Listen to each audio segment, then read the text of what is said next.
नमस्कार, मैं आप लोगों को स्पार्क मीडिया के तरफ से हार्दिक अभिवादन ज्ञापन करता हूं।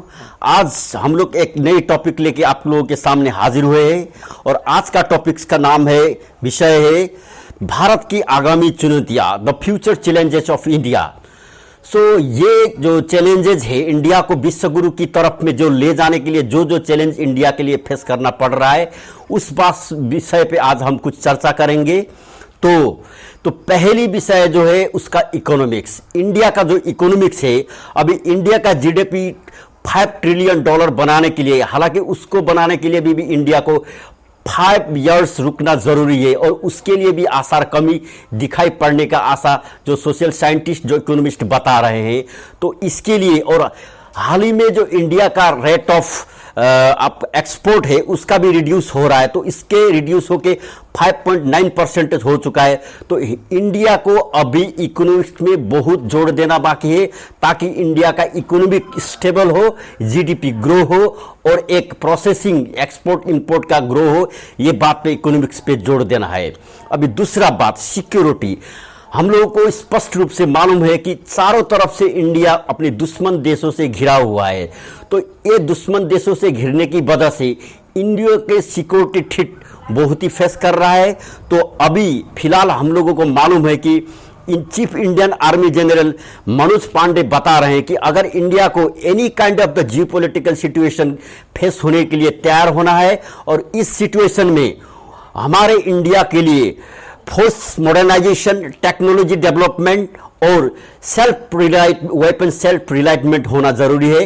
तो इसीलिए इंडिया के लिए अभी टेक्नोलॉजी, जो वेपन्स पे डिपेंडेंसी क्रिएट करना जरूरी है और इस बात पे इंडिया फोकस करने की जरूरी है। थर्ड नंबर जो आता है हेल्थ सेक्टर। ऐसे तो हेल्थ सेक्टर में बहुत ही डाटा है, फिर भी लेकिन भारत के 40 मरीज को देखने के लिए एक डॉक्टर के लिए अभी भी 25,650 डॉक्टर जरूरी है। वो जरूरी जब तक कंप्लीट करेंगे तभी भारत के एक डॉक्टर के द्वारा 40 मरीजों को देखने के लिए सिचुएशन क्रिएट होगा। वो भी वर्ल्ड रैंकिंग में सबसे निचले स्तर पर दिखा जा रहा है। तो अभी इंटरेस्टिंगली क्या हुआ कि आफ्टर कोविड-19 जो एक health emergency, health crisis India पे क्रिएट हुआ है, वो क्रिएट की वजह से इंडिया का हेल्थ इंफ्रास्ट्रक्चर में जोर देना है और हेल्थ के लिए इंडिया के जरूरी है कि उन लोगों का सिटीजन को हेल्थ के ऊपर में ध्यान दे ताकि उस बात पर इंडियन गवर्नमेंट फोकस करे। और 4 नंबर, क्योंकि education is the foundation of a country. अभी फिलहाल 25 करोड़ जो इंडिया पे ग्रेजुएट है, वो ग्रेजुएट के अंदर पे इतना बदतर हालत है कि वो लोग की कोई भी जॉब ओरिएंटेड काम के लिए एलिजिबल नहीं है। तो जो एजुकेशन सिस्टम, जो टेक्निक्स अभी इंडिया पे चल रहा है, वो टेक्निक से अभी फिलहाल कई साल तक इंडिया पे जो ग्रेजुएट है उसके लिए जॉब पाना एक बहुत ही प्रॉब्लम सिचुएशन क्रिएट होगा। तो अभी जितना भी एजुकेशन प्रोसेस है उसको जॉब ओरिएंटेड बनाना जरूरी है।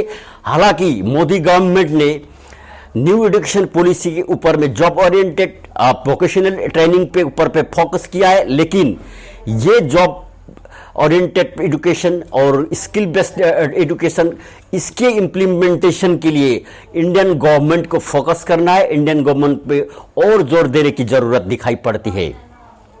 उसके बाद हम लोग जाते हैं corruption. The main problem of the India is the one of the corruption की वजह से क्या हो रहा है कि पूरे का पूरा इंडिया में एक जो क्लास डिफरेंस दिखाई जा रहा है कि एक रिच होता जा रहा है, गरीब होता जा रहा है। इस वजह से सोशल इम्बैलेंस दिखाई दे रहा है और इसीलिए हालांकि इंडिया पे एंटी करप्शन लॉ है, फिर भी वो कोई भी कारगर भूमिका नहीं ले रहा है। इस बात पे जब तक इंडिया पे करप्शन पे सही प्रोएक्टिव पॉलिसी क्रिएट नहीं होगा तब तक इंडिया पे कोई भी जो एक प्रोजेक्ट है, जो एक भारत का जो भी स्कीम से उसको सही फ्रूटफुली सक्सेसफुल इंप्लीमेंट होगा बोलने के लिए अभी तक हम लोगों को हिचकिचाना पड़ रहा है। उसके बाद हम लोग जाते हैं पर्यावरण। पर्यावरण ऐसा इश्यू है जो हम लोग चाहते हुए भी ना चाहते हुए भी हम लोग के ऊपर में असर करता है। और हालांकि जो जियो समिट ग्लोबल क्लाइमेट चेंज के सिचुएशन पे इंडिया को इतना रैंकिंग नीचे बताया गया है कि इंडिया पे 2 ऐसे पोल्यूटेड सिटी है जो वर्ल्ड रैंकिंग में सबसे निचले पायदान पे है। तो इसीलिए हम लोगों को चाहते हुए भी ना चाहते हुए भी सबसे ज्यादा क्लाइमेट पे, इन्वायरमेंट पे काम करना है। अगर इन्वायरमेंट पे काम करेंगे तो हम लोगों का बायोस्फीयर, हम लोगों का बायोडाइवर्सिटी, हम लोगों का इकोलॉजी अच्छा होगा। हम लोगों का एनिमल स्पेसीज, इंडेंजर्ड एनिमल जितना भी है वो भी एक सिक्योर जोन में आएंगे। तो इंडिया को अभी पर्यावरण या इन्वायरमेंट पे फुल फोकस करके काम करने की जरूरी है। हम इस बात पे आप लोगों को जोर देते हैं। उसके बाद सबसे एक समस्या है, वो है एक सोशल समस्या, एक जो सामाजिक समस्या। कई सोशल साइंटिस्ट बता रहे हैं कि भारत पे अभी जो कम्युनल एनार्की एक चल रहा है, वो कम्युनल एनार्की की वजह से इंडिया पे एक जो फैब्रिकेशन ऑफ यूनिटी, जो फैब्रिकेशन ऑफ द फ्रेटर्निटी, ये सब तोड़ता हुआ सिचुएशन दिख रहा है। तो जब तक इंडियन गवर्नमेंट, जब तक एक इंडियन पॉलिसी मेकर ये सोसाइटी की फैब्रिकेशन, जो यूनिटी फैब्रिकेशन के लिए काम नहीं करेंगे, तब तक कोई भी डेवलपमेंट हो, सोशल सदा ही अनरेस्ट रहेगा। और सोशल को जब तक रेस्ट, एक स्वच्छ परिवेश देने के लिए हम लोगों को ये कम्युनल एनार्की पे काम करना है। तभी एक स्वस्थ भारत, तभी एक सुंदर भारत, तभी भारत एक विश्वगुरु बनेगा। यही कहते हुए मैं अपना बात समाप्त करता हूं। धन्यवाद।